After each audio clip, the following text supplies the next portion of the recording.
If you've been trying to find your Epic Games ID, you're in the right place. In this video, I'm going to show you the quickest way to locate it on the Epic Games website using just a few simple steps.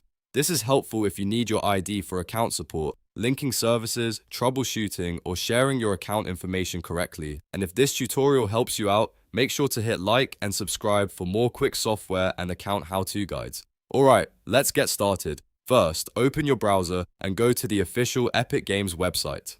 Once the page loads, log into the Epic Games account you want to check. Make sure you sign into the correct account, especially if you have more than one. After you're logged in, look to the top right corner of the page and hover over your display name. A small menu should appear. From that menu, click Account. This will take you to your account settings page, where you can manage your profile and view important account details.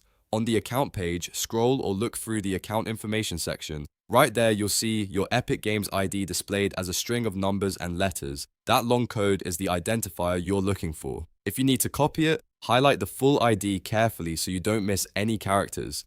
It's a good idea to double check it before using it anywhere, since IDs are often used for support requests or account-related tasks. And that's it. Now you know how to find your Epic Games ID in just a few moments. If this video saved you time, please give it a like, subscribe for more tutorials, and let me know in the comments what you want to learn next.